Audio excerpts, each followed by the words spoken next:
সোমবার বিমানবাহিনীর F-7 BGI প্রশিক্ষণ বিমান বিধ্বস্ত হওয়ার পর বিকেলে যখন একের পর এক দগ্ধ শিক্ষার্থীদের নিয়ে আসা হচ্ছে জাতীয় বার্ন ও প্লাস্টিক সার্জারি ইনস্টিটিউটে, তখন সেখানে প্লাকার্ড হাতে দাঁড়িয়ে বেশ কয়েকজন যুবক। একাধিক স্থানে বসে তারা কাগজে কলমে ডোনারদের নাম, রক্তের গ্রুপ এবং মোবাইল নাম্বার লিপিবদ্ধ করছে। এদের অধিকাংশজন সাধারণ শিক্ষার্থী এবং বাকিরা ছাত্রদল নেতাকর্মী। এখন বাংলাদেশ জাতীয়তাবাদী ছাত্রদল একটি মেডিকেল টিম গঠন করেছে এবং সেই টিমকে আমরা সবার পক্ষ থেকে আমরা যারা ডাক্তার না, আমাদের যে প্রাথমিক সহযোগিতা আমরা সহযোগিতা করছি, আমরা ব্লাড যে কালেকশন করছি, একই সাথে যাতে ট্রাফিক যাতে যানজটের জন্য আহতদের আসতে বাধা সৃষ্টি নয় সে ব্যাপারেও আমরা সহযোগিতা করছি এবং মেডিকেলের পরিবেশ যাতে উৎসুক জনসার যাতে ভিড় বেশি না হয় সেই যে শৃঙ্খলা, সেই শৃঙ্খলার পরিবেশ করার জন্য আমরা পুলিশ প্রশাসনকে সহযোগিতা। এখানে আমাদের সবাই সবার জায়গা থেকে কাজ করছে, সকল ইউনিট কাজ করছে।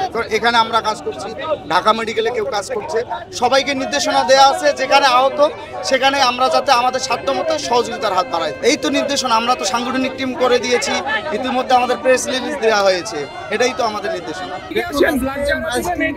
আমাদের ভাই বোনরা বিমান দুর্ঘটনায় আহত হয়েছে, তাৎক্ষণিক ঢাকা বিশ্ববিদ্যালয়ের শিক্ষার্থীদের পক্ষ থেকে আমরা এখানে বুথ বসিয়েছি যাতে আমরা তাৎক্ষণিক আমাদের ভাই বোনদের আহত হয়ে যাতে আমরা হেল্প করতে পারি।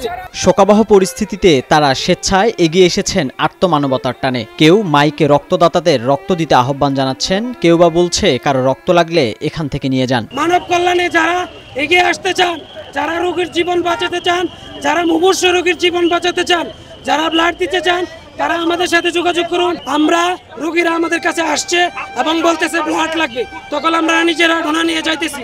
আমাদের আলাদা টিম আছে, টিমরা কাজ করতেছে। শুধু রক্ত দেওয়া কিংবা নেওয়ার কাজে সহযোগিতা নয়, শোকাবহ এই পরিস্থিতিতে তারা যে কোনো ধরনের সহযোগিতা করতে প্রস্তুত আছে বলেও জানান তারা। উদ্দেশ্য রক্ত সংগ্রহ করা এবং নিজেও দেওয়া। আমার ইনশাআল্লাহ শুধু এটা নিয়ে এখন আপাতত দাঁড়িয়ে আছে, যদি কোনো কাজে আমার লাগাতে চাই তাহলে ইনশাআল্লাহ আমি সবসময় চেষ্টা করব সেবা দেওয়ার জন্য।